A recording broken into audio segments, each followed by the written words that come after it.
Hello! Welcome to another day of Ether Raids. We're taking on a Japanese player here. This is a rematch. We're doing our rematches today. So this is the first one, and it's a really nice team setup that he has here. Very invested units. The scariest one here is probably that Brahmaman in the back, hiding, chilling out. But unfortunately for him, oh god. We have Gatekeeper, and he has no one with pass. So, yeah, this isn't going to work out very well. And I think regardless, we'd probably still be fine, aside from that Brahmaman, who is pretty scary. So what we're going to do is set up Gatekeeper here somewhere underneath this defense, and then figure out stuff from there. I think I'll probably try to attack it from in the middle here where the Panic Manor is. Maybe I'll break both of these structures and then get up there. As you can see, very heavily invested units here. Flared Sparrow on pretty much everybody. He's murdered a lot of Golvegs. Very nice Catria. Sigurd here, good choice. Although I'm not 100% sure what the purpose of the Desperation is. I guess you just got it, so might as well use the fodder. And then the new Plumeria here, plus 10 dual Asker with close foil, which is actually a pretty good choice on him. And then here is the beautiful unit here. I'm definitely going to build this at some point. I'm actually like plus 5, but I do need the Scowl skill for her. And even like just to top it all off, the special spiral, so you're pretty much just going to die when she attacks. And then we got Medius there, being Medius. Yeah, so very strong defense, well invested. He's been playing the game for a while, like it seems, and you don't need a near save when you have frontliners that are this tanky, as well as the fact that when they counterattack, they're likely to get the kill. So, yeah, very good setup. You'd be thinking that you could probably use like a hit and run with melee type units on this, but that Asker hits pretty hard. It's going to be very difficult to take him out in one run of combat, and then when he counterattacks, you're going to be getting hit with a special, so you probably don't want to go down that route. And pretty much the same goes for that duo we doing. There isn't like a green unit, I believe, that's in the game that could probably take her out, or even take a hit from that armored flow. I don't think. Maybe you could get lucky with like let's see now. What's his face? Summer Ephraim. But so it's a hassle, and then you have to try to cancel out, and then you'd still be in range of the Sigurd, so might not be worth it in the end. So we're setting up here. We're gonna break a couple more structures. I'm not gonna break the Panic Manor yet, but I will break a couple of the other structures here, just to clear a path, as Hector says. Here I go. And then What's your plan? This, and then we will figure it out from there. I gotta figure out a way to get to those pots as well, so it's good to break the structures early on so that we can slide all the way up there. So let's see what we do here. Ooh, yeah, I didn't remember to check for that dance strap. Yeah, so there is a dance strap there. My bad, did not remember to check for that. But luckily we are out of range. And we would have been set up well anyway if I decided to go on that turn, but we're out of range, so nothing bad happened. It's usually good to go on turn 2, if you can, just to wait it out, unless it's like a cav line. Otherwise, going on turn 2 is the better play. But this is actually not bad for us. This is actually pretty good, which is the downside of Dancer Traps. If you don't catch out the opponent on the turn that the Dancer Trap initiates, then you're pretty much you've lost your trap card. So basically your trap card got activated, but because Gatekeeper is here, nothing happened. I suspect some warping should have taken place here, maybe with Plumeria or what's her face, Catria, but yeah, nothing can really happen here because of Gatekeeper. So what I'm gonna do is, initially I was going to tank from where Gatekeeper is, but I think it would be best to slide up on this right hand side here in this passage that I've created, and block that entrance right there, since the only person that can come down the left-hand side is Sigurd. Healing tower right there. I gotta move Nerthus. My only concern is that I don't know if I can take out this Asker. He's gonna be significantly bulky. I'm not worried about him hitting, because as you can see here from the range, he won't be able to get triangle attack, and it's only on the first hit that you'd really have to be worried about. You'd probably be, well, not even. Like, you'd be thinking that Asker would be good with Magic Null follow-up, but he doesn't hit hard enough for that to really matter. So, being in his range is probably the best play here. Sigurd with 20 defense, I think I'm good there, and I think I'll outspeed him as well, so that shouldn't be a problem. Yeah, Bramamon is in the back, so not too worried. The only other concern is Plumeria's dance and how that will swing the stats. You know what I was thinking the other day? They really should allow like these dance skills to be inheritable, to like just the fairy dance skills to be inheritable to the fairies. I think that would have been a really good way to upgrade them, so that you could be a little bit more versatile on defense. Yeah, probably everybody will end up going for the best one, but there'd be different ones coming out because they are releasing like these fairy units like at least one every year, and each of them have a new dance, so might as well be able to swap it out since they're like the same unit. I mean, you're telling me that they can only learn one dance at a time? What is this? Is this Pokemon where you can't learn the skill? Like you're trying to teach Gyarados to use Thunder, and Gyarados is like, I can't use that, bro. They're all the same dancer. It's just a dance. I think it would be really cool if they're able to just inherit their counterpart skills, like Plumeria being able to inherit this Plumeria's dance would make her so much more usable. Yeah, sorry about that cut there. Had to go take care of some phone calls, but where was I? So yeah, we're gonna take the turn right here. Peony's dance coming in clutch here, so I don't have to worry about the debuffs. Bramamon can't warp. Sigurd is forced to attack for no damage. I promise. I really like the animation for this attack. It's so cool, but I really prefer it on Ophelia. It's weird that I have her like highly merged, but I never use her.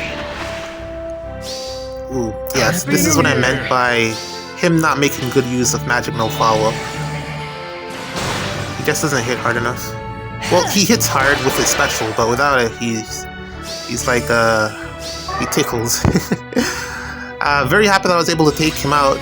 I didn't want to fight him on the defense style because he would have been way bulkier. So yeah, plus 10 Fjorm, by the way. PSA, public service announcement. You might not want to try this if you don't have a highly invested Fjorm, although I think you could probably do it with some summoner support. But yeah, the next thing is to now get Bramamon off the map. I think we don't want him to attack from a position where he's going to get triangle attack because Bramamon hits hard. Yeah, go figure. Luckily, this one doesn't have Magic Null follow-up. I think it's best. I think it would be best to like break this the structure here right beside Gatekeeper. I think that would be the best choice, and then set up to get the pots with the calves on the next turn. I think that's probably the best play. Peonies, again, coming in completely clutch here. I'm just sitting my units underneath this Panic Manor, and I'm not even worried. Like, Peony is so good. I feel faint. Let's see here. Let's break this, and then Kanto back. So yeah, doesn't matter. And yeah, it's gonna be a one-on-one with Bramamon, and then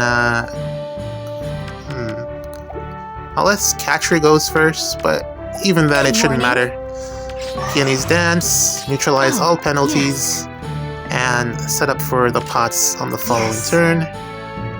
And yeah, we should be good from here.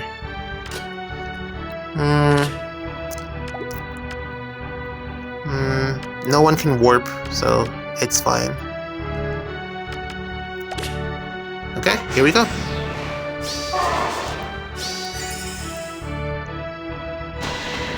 Yep. See, that is exactly why you don't want Brahmin attacking twice. Jesus, that would have been the end of me there. Jeez. He's still alive, oh my god.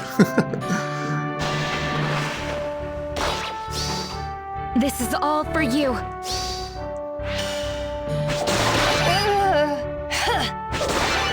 Gosh, all the way through her DR. Well, I don't think it's player phase. I don't think Guard Baron is player phase. I think it's only enemy phase now. I could be wrong.